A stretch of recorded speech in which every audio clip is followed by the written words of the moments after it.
Hi everyone, एक और नए वीडियो में आप लोग का स्वागत है। तो साथियों, आपने अभी तक पिछले वीडियो को नहीं देखा है तो जाइए चैनल का प्ले लिस्ट में, वहाँ पर आपको सभी वीडियो मिल जाएगा।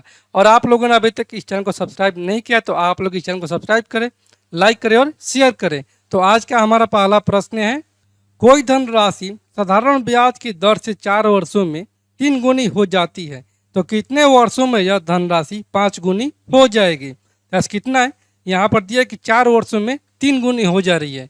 इनकी टाइम दिया है कितना, 4 वर्ष, और यहाँ से अमाउंट जो दिया है वो दिया है 3। जैसे मूलधन मान दे कि इसका है 1, जैसे ब्याज कितना हो जाएगा 3 माइनस का 1, यानी कि मिश्रधन माइनस का मूलधन बराबर में होता है साधारण ब्याज।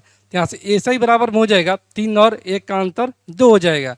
और ऐसा ही बराबर में होता है पी आर टी बट्टा में 100, तो पी माने 1, आर कितना हो जाएगा नहीं पता है, टी है 4 और बट्टे में हो जाएगा ये 100। तो यहाँ से 25 चौक के 100 और ये 25 दूनी 50, यानी कि आर जो है वह है 50%।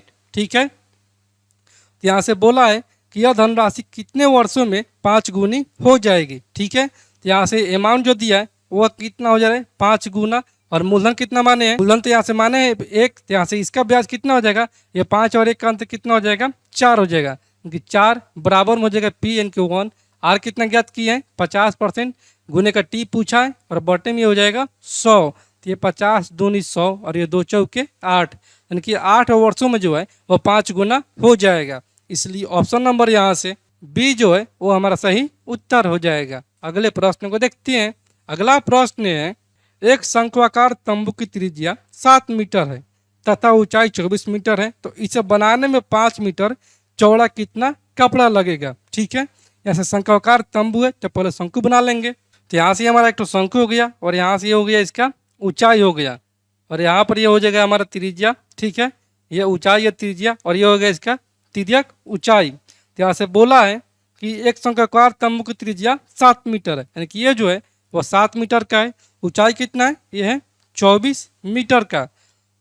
इसे बनाने में 5 मीटर चौड़ा कितना कपड़ा लगेगा। ठीक है, इनकी कपड़ा लगेगा, तो कपड़ा कैसे ढकाएगा, कपड़ा तो यही वाला पार्ट को ढकाएगा। ठीक है, इनकी ये वाला पार्ट को ये पूरा ढकने के लिए ये क्या हम निकाल रहे हैं, इसका हमको निकालना पड़ेगा इसका वक्र पृष्ठीय एरिया, क्योंकि ये जो है ये वक्र है। ठीक है, जैसे शंकु का वक्र पृष्ठीय एरिया कितना होता है, शंकु का वक्र पृष्ठ एरिया जो होता है वो होता है पाई आर एल। तो यहाँ से दिया है आर दिया है, एच दिया है, एल नहीं दिया है। तो यहाँ से हमारा होगा कितना, ये समकोण त्रिभुज पर बना रहा है, तो समकोण त्रिभुज का ट्रिपलेट होता है 7, 24, 25। तो इसका तिर्यक ऊंचाई कितना हो जाएगा, ये हमारा हो जाएगा डायरेक्ट 25 मीटर का हो जाएगा।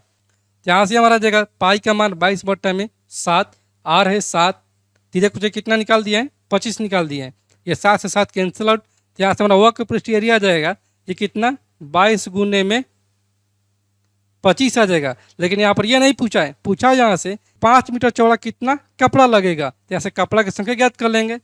कपड़ा की संख्या जो हो जाएगा वो हमारा 22 इंटू का 25 और बट्टे में हो जाएगा 5, तो 5 25 और ये 22 5 110, यानी कि 110 मीटर का इसको कपड़ा लगेगा। इसलिए ऑप्शन नंबर यहाँ से सी जो है वो हमारा सही उत्तर हो जाएगा। अगले प्रश्न को देखते हैं। अगला प्रश्न है, एक व्यक्ति 2 मेजों को 960 रुपये की दर से बेचता है।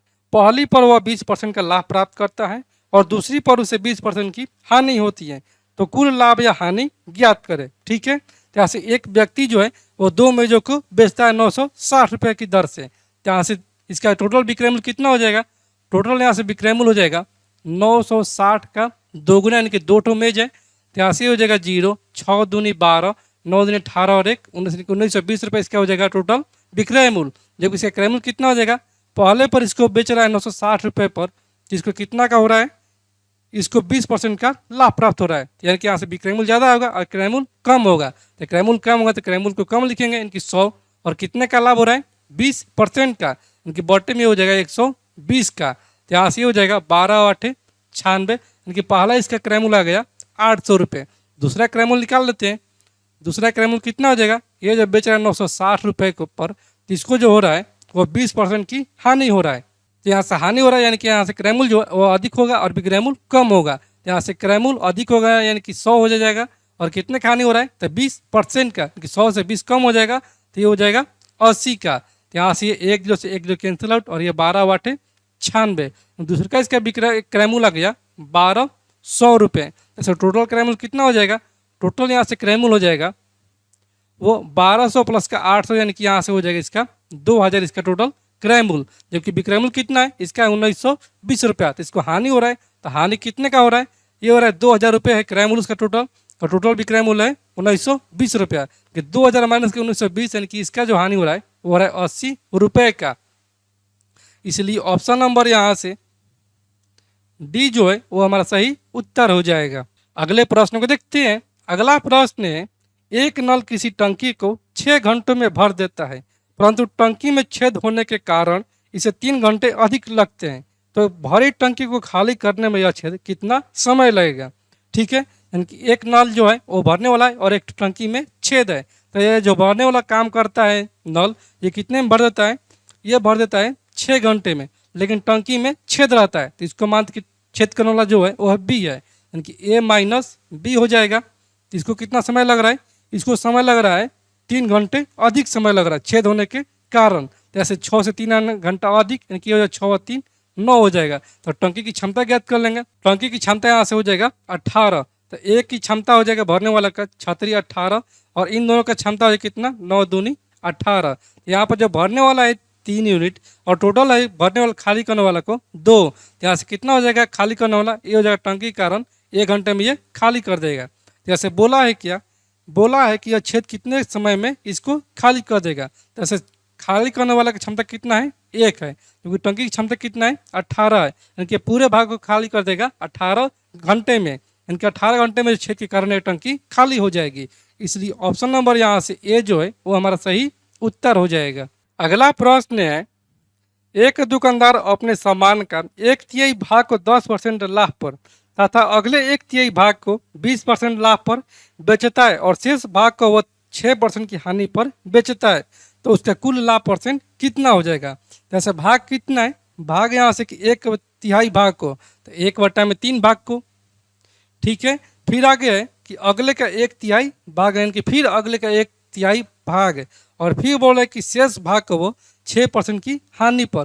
तो ऐसा हम लोग मानेंगे यहाँ से इसका मूलधन कि वो हमारा 1/3 से कट जाते हैं। ऐसे माल के मूलधन जो है, मूलधन वो है हमारा 300। ठीक है, तो ऐसे 1/3 भाग को, तो 300 का 1/3 भाग कितना हो जाएगा 100 हो जाएगा। क्योंकि पहले के वो बेच रहा है 100 को कितने के लाभ पर, ये बेच रहा है 10% के लाभ पर। तो यहाँ से ये हो जाएगा प्रॉफिट इसका 10% का लाभ, यानी कि ये बेच रहा है 100 से 10 अधिक पर, यानी कि ये बेच रहा है 110 पर। ठीक है, पहले को। दूसरे को बोल रहे कि फिर अगले का 1/3 भाग को, यानी कि 300 का 1/3 भाग को, तो कितना बेच रहा है P2, ये बेच रहा है 100 को और कितने के लाभ पर, इसको बेच रहा है 20% के लाभ पर, यानी कि प्रॉफिट परसेंट इसका है 20% का।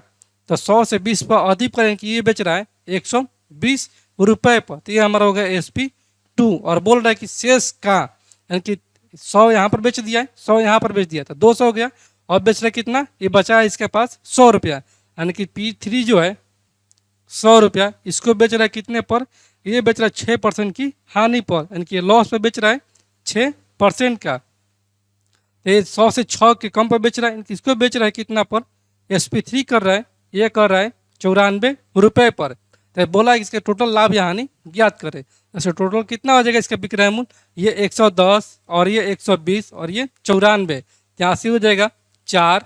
ठीक है, और ये 9 2 11 और 1 12 के 2 हासिल 1 1 2 3, कि 324 रुपये पर यह बेच रहा है टोटल अपने वस्तु को। और खरीदा में कितना था 300 रुपये में खरीदा था। तो कितने का इसको लाभ हो रहा है, इसको लाभ हो रहा है यहाँ से प्रॉफिट हो रहा है 24 रुपये का। और किससे हो रहा है, तो ये हो रहा है 300 से, और गुने का हो जाएंगे 100, तो ये 2 जीरो कैंसिल आउट, और ये 3 8 24, इसको प्रॉफिट जो हो रहा है 8% का।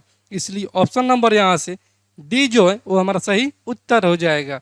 अगले प्रश्न को देखते हैं। अगला प्रश्न है, एक वर्ग का परिमाप 10 सेंटीमीटर लंबाई तथा 4 सेंटीमीटर चौड़ाई वाले आयत के परिमाप का दोगुना है, तो उस अर्धवृत्त का परिधि ज्ञात करें जिसका व्यास जो है वो वर्ग के भुजा के बराबर है। जैसे देखिए वर्ग का परिमाप जो है, वर्ग का परिमाप वो आयत के परिमाप का दोगुना है, जबकि यहाँ से आयत की लंबाई दी है कितना 10 सेंटीमीटर और चौड़ाई दिया है 4 सेंटीमीटर। तो आयत का जो होता है परिमाप वो होता है 2 इंटू लंबाई प्लस का चौड़ाई। तो यहाँ से हो जाएगा 2 गुना है और किससे, तो इस आयत के परिमाप का लंबाई का 2 गुना है। तो ये हो जाएगा 2 इंटू का लंबाई प्लस चौड़ाई। तो लंबाई कितना है 10 है और चौड़ाई है 4, तो 10 और 4 14 हो जाएगा।